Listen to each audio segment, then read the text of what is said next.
بسم اللہ الرحمن الرحیم. ناظرین، وی لاگ نمبر 160 اور دوسری قسط ہے اس کی، اور آج کا جو مین ہیڈنگ ہے غزوہ احد. ناظرین، غزوہ احد کے بعد کی فوجی مہمات، یہ مین چیپٹر ہمارا ہے. غزوہ احد کے بعد کی فوجی مہمات. ناظرین، اس کا جو سب ہیڈنگ ہے وہ ہے پوائنٹ نمبر 7، غزوہ بدر دوم. یہ ہم آپ کے سامنے رکھنے کو جا رہے ہیں. ناظرین، اس کتاب کے رائٹر ہیں، ناظرین یہ پیج ہے 406، اور اس کتاب کے رائٹر ہیں مولانا صفی الرحمان مبارک پوری رحمۃ اللہ علیہ. اور اس کتاب کا ٹائٹل ہے الرحیق المختوم، سیرت النبی صلی اللہ علیہ وسلم پر دنیا بھر میں اول انعام یافتہ یہ کتاب ہے، جس سے یہ ہم آپ کے سامنے رکھ رہے ہیں. غزوہ بدر دوم. آج ایشیا میں اس کو کوئی جانتا نہیں، تاریخ دان بھی اسے پہچانتا نہیں. لیکن بلال وہ حبشی زادہ حقیر، لیکن بلال وہ حبشی زادہ حقیر، فطرت تھی جس کی نور نبوت سے مستنیر، جس کا امی ازل سے ہوا سینہ بلال، محکوم اس صدا کے ہیں شہنشاہ و فقیر.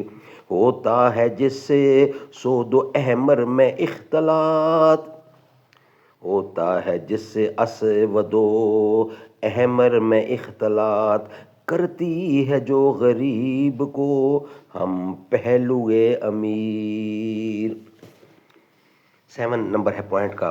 اور غزوہ دوم، غزوہ بدر دوم.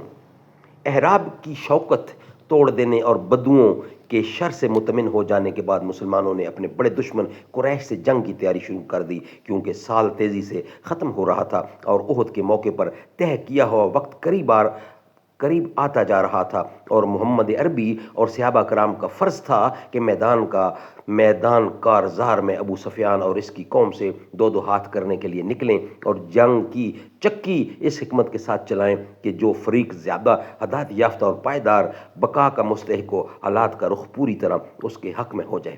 چنانچہ شعبان سنہ 4 ہجری، جنوری 626 جنوری 626 عیسوی میں رسول اللہ نے مدینے کا انتظام حضرت عبداللہ بن رواحہ رضی اللہ کو سونپ کر اس طے شدہ جنگ کے لیے بدر کا رخ فرمایا. آپ کے ہمراہ 1500 کی جمعیت اور 10 گھوڑے تھے. آپ نے فوج کا علم حضرت علی کو دیا اور بدر پہنچ کر مشرکین کے انتظار میں خیمہ زن ہو گئے.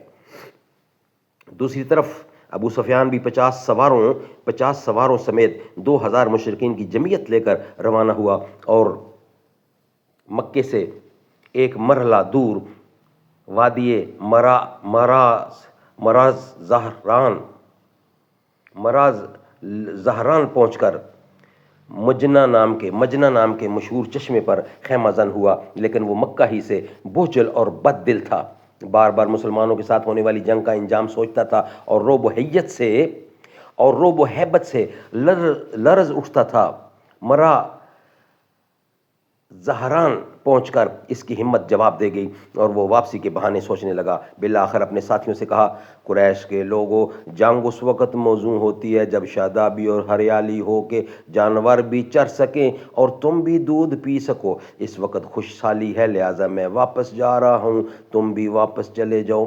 ایسا معلوم ہوتا ہے کہ سارے ہی لشکر کے احساب پر خوف و ہیبت سوار تھی، کیونکہ ابو سفیان کے اس مشورے پر کسی قسم کی مخالفت کے بغیر سب نے واپسی کی راہ لی اور کسی نے بھی سفر جاری رکھنے اور مسلمانوں سے جنگ لڑنے کی راہ نہ لی. ادھر مسلمانوں نے بدر میں 8 روز تک ٹھہر کر دشمن کا انتظار کیا اور اس دوران اپنا سامان تجارت بیچ کر 1 درہم کے 2 درہم بناتے رہے. اس کے بعد اس شان سے مدینہ واپس آئے کہ جنگ میں پیش قدمی ان کے ہاتھ آ چکی تھی، دلوں پر ان کی دھاک بیٹھ چکی تھی اور ماحول پر ان کی گرفت مضبوط ہو چکی تھی. یہ غزوہ بدر موعد، بدر ثانیہ، بدر آخرہ اور بدر صغریٰ کے ناموں سے معروف ہے. اس غزوے کی تفصیل انشاءاللہ آئے گی. یہ ویلاگ ہمارا یہاں ہی کمپلیٹ ہوتا ہے.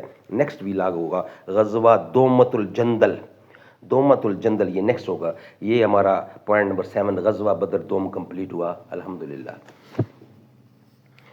جا زندگی مدینے سے جھونکے ہوا کے لا، شاہد حضور ہم سے خفا ہیں منا کے لا، کچھ ہم بھی اپنا چہرہ باطل سنوار لیں، ابو بکر سے کچھ آئینہ ہے عقل و وفا کے لا، جا زندگی مدینے سے جھونکے ہوا کے لا۔